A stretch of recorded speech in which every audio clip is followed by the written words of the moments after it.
Soy Felipe Mendoza y esta es La Arquitectura del Poder, una serie diseñada por Punta de Lanza para analizar y replantear el concepto de poder en la comunicación política y en la sociedad moderna.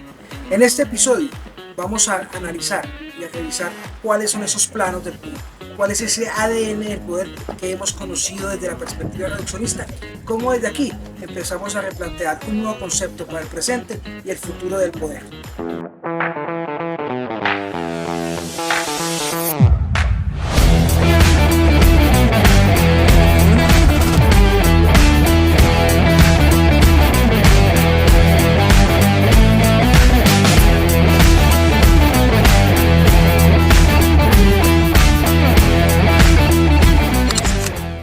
Durante muchos años nos criaron, nos enseñaron que el poder era una foto estática, el poder como una meta, una lucha por llegar, por ocupar una silla, para firmar decisiones para cambiarle la vida a los ciudadanos. Y hoy entendemos que a través del poder se cambia la vida de los ciudadanos y de las personas. El poder se convirtió en sinónimo de acceso, de quien gana, quien manda y quien obedece. Esa mirada convirtió el poder en una escena reducida, consolidó una perspectiva reduccionista en el marco de entender al poder como un teatro donde todo pareciera ser explicado por protagonistas visibles. Max Weber lo definió como la capacidad de imponer la propia voluntad en una relación social, incluso contra la resistencia de otros. Robert Dole lo tradujo de una forma más sencilla, y era la oportunidad o la capacidad que tenía A de lograr que B hiciera lo que él quisiera de alguna forma. Durante mucho tiempo, esa fue la ecuación básica de la concepción de lo que significaba el poder. Mando, obediencia y control. Pero esa visión tiene un problema, o tenía un problema al fondo, y es que reducía, como lo dije anteriormente, a una foto fija como poder. A un momento estático en el que alguien gana y otro pierde. Y el poder, la verdad, no es eso. Debemos olvidarnos del estatismo reduccionista en la concepción del poder. Hoy nosotros tenemos que entender que el poder no es una silla, no es un cargo y mucho menos una firma. Hace parte de su desdoblamiento. Hoy hay que entender que el poder es esa fuerza, o esa situación, o esa condición que hace que existan esas sillas, esos cargos y esas firmas. El poder hay que entenderlo como esa energía que circula entre las personas, las instituciones y las fuerzas sociales. Es movimiento, relación y tensión. Por eso entender el poder solo como el acto de mandar es como estudiar una sola ciudad y solo mirar un edificio, sin darnos cuenta de las dinámicas que se tienen entre los ciudadanos, entre los demás edificios y entre los demás elementos que componen esa ciudad. El poder no se puede entender en superficie, sino en su arquitectura, en las bases que lo sostienen, los equilibrios que lo mantienen y las fuerzas que lo amenazan. Por eso, el poder no empieza en quien se sienta en la silla, empieza en lo que sostiene la silla. Pero la realidad es otra. El poder no es estático, no es una foto ni una silla, es el flujo constante, se construye, circula, transforma y se disputa todos los días.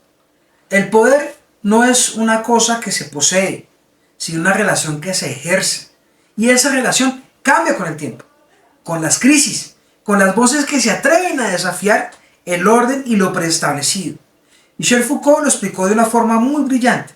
El poder está en todas partes porque no proviene de un solo lugar.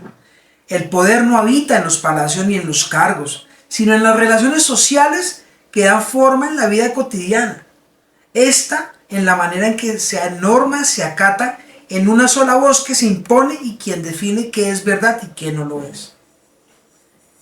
Jürgen Habermas, profesor, añadió otra clave poderosísima, y es que el poder necesita legitimidad. No basta con mandar, hay que convencer, hay que legitimar. El poder se mantiene solo si la gente lo reconoce como válido, si se construye una conversación pública y si logra sostener una narrativa que inspire confianza.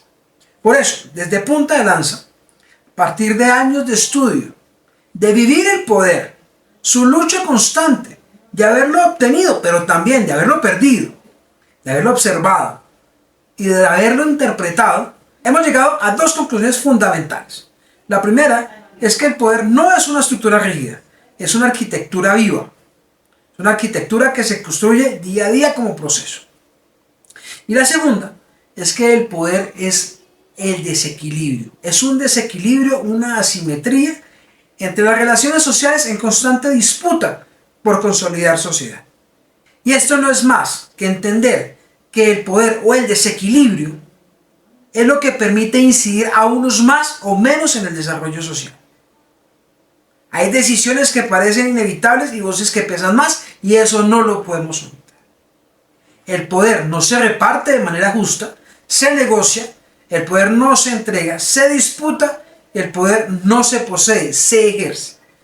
Por eso debemos entender que el poder es un proceso, no un estado. Es una fuerza que nunca se detiene, se gana, se legitima, se erosiona y se transforma.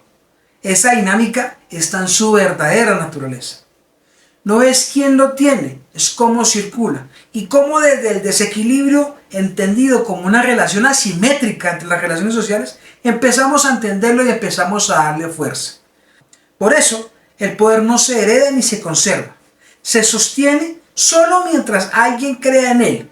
Y el día que deja circular, deja de existir. Es decir, que el día en que no haya desequilibrio, si no haya asimetrías, ese día se acaba lo que ya conocemos hoy como poder. Por eso es importante determinar en este momento de este análisis inicial tres condiciones fundamentales del poder en el desarrollo de nuestro concepto y de nuestra línea de concepto y de interpretación. La primera, el poder como desequilibrio. El poder no surge en condiciones de igualdad. La sociedad, por más que queramos entenderla y hacerla ver como una sociedad igualitaria, nosotros no somos una sociedad igualitaria. El concepto de ser humano parte de la diferenciación que tenemos como características propias de nuestro ser humano. El poder nace cuando unos tienen más recursos que otros: información, capital, legitimidad, acceso o fuerza. Ese desequilibrio es lo que genera capacidad de influencia. Unos deciden y otros acatan. En la práctica política, el poder aparece en la diferencia entre gobernantes y gobernados, entre élites y su ciudadanía, entre actores armados y población civil. El desequilibrio no es un defecto del poder, es su condición de existencia. Cuando entendemos que el poder es ese desequilibrio, empezamos a darnos cuenta el por qué nuestra condición de ciudadanos, nuestra condición de personas va marcada por un juego de roles establecidos en sociedad. El poder como asimetría en las relaciones sociales. El poder no está en un lugar fijo, está en las relaciones que tenemos día a día con nuestro entorno. No importa si es el entorno más cercano o el entorno laboral, profesional o relaciones sociales. Es una asimetría que atraviesa todos los vínculos: familia, trabajo, instituciones y movimientos sociales. Esa asimetría se expresa en la capacidad de unos para definir las reglas de juego y condicionar la conducta de otros.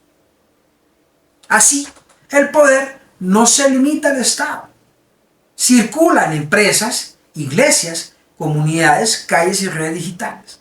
El poder flota y circula entre los seres humanos. Entre los seres humanos se plantea una relación de asimetría. Nunca se les olvide eso. Tercero, el poder como proceso. El poder no es un objeto que se posee, sino un proceso que se ejerce, se disputa y se transforma con el tiempo. ¿Y esto qué quiere decir? Que la constante búsqueda por generar un desequilibrio entre las relaciones sociales, no importa en qué nivel, siempre generará un desequilibrio, una asimetría que determinará quién incide más en el desarrollo de la familia, del trabajo, de los amigos y demás. El poder se gana, se acumula, se legitima, se erosiona y en ocasiones se pierde. Como todo proceso, depende de contexto, de análisis, crisis, legitimidad social y recursos económicos. Esta mirada lo convierte en algo dinámico, en permanente construcción y nunca definitivo. Por eso traigo a colación una frase de las abuelas: la camisa es para varias posturas, y aplica para el poder. El poder no es para una sola postura. El poder es para varias posturas que se construye día a día, creando desequilibrio y asimetría. Por último, hoy creo que es importante traer las siguientes implicaciones estratégicas del concepto que estamos lanzando el día de hoy.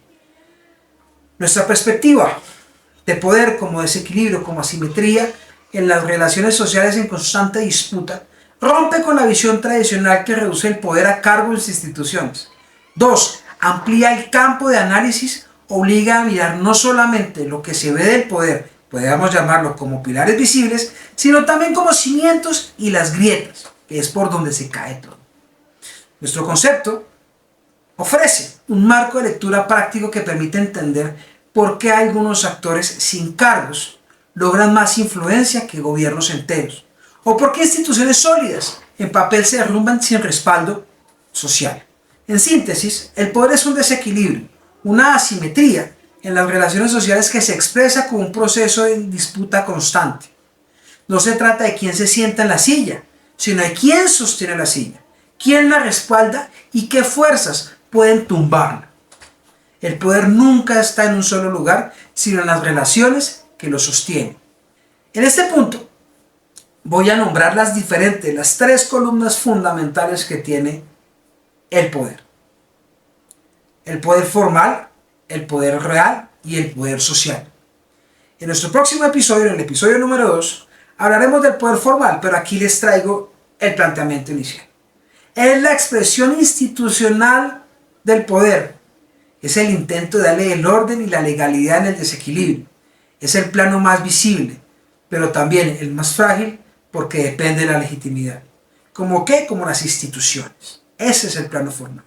El poder real es la materialización del desequilibrio en recursos, dineros, armas, redes de influencia, élites. Son los cimientos, son las bases y esos detonadores, esos detonantes, o como diría Foucault, dispositivos de poder que rompen el equilibrio y generan esa cimentación de esa asimetría o desequilibrio para que se genere la relación.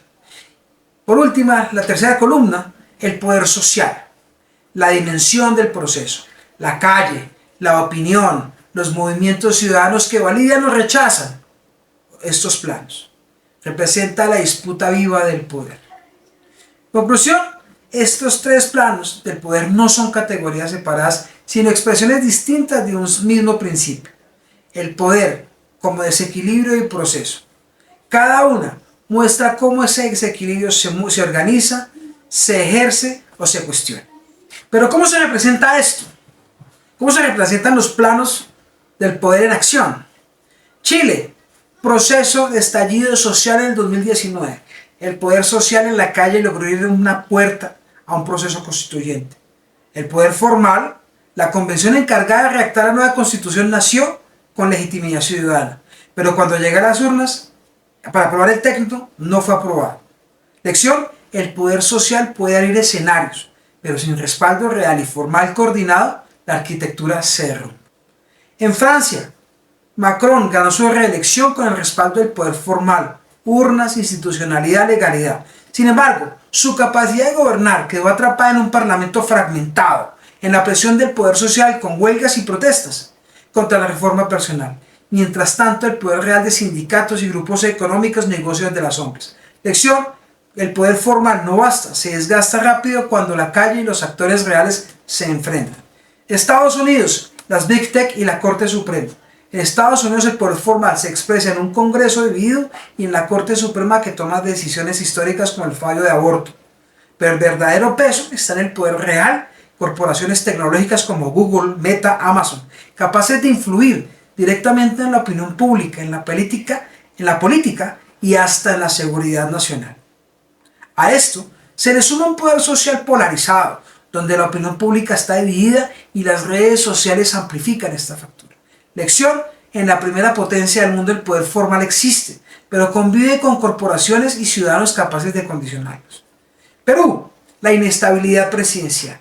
Los presidentes han sido elegidos con toda la legitimidad del poder formal, pero en pocos años hemos visto instituciones en cadena, Vizcarra, Castillo, Kuczynski. ¿Por qué? Porque carecían del respaldo del poder real, las élites económicas y Congreso, y del poder social, la movilización ciudadana, que nunca los reconoció como legítimos. Lección, tener el cargo no garantiza el poder. El poder formal, aislado, apenas es una fachada. El poder es un edificio en obra, nunca terminado y siempre vulnerable. Puede crecer, fracturarse, derrumbarse. Por eso, la verdadera pregunta no es quién ocupa la silla. La pregunta es quién sostiene la silla y cómo se transforma esa arquitectura y quién controla ese proceso. Este apenas es el principio. Hoy me despido de ustedes agradeciendo el espacio, su tiempo, pero ante todo invitándolos a que continúen viendo los 6 episodios de la arquitectura del poder. Un esfuerzo que hacemos desde Punta de Lanza para transformar la interpretación, aportar nuestro grano de arena, pero ante todo para consolidar una ciencia política y una comunicación política al servicio de los ciudadanos y al servicio de lo que realmente debe ser. En el próximo capítulo entraremos en la primera columna, los pilares formales del poder. Los espero.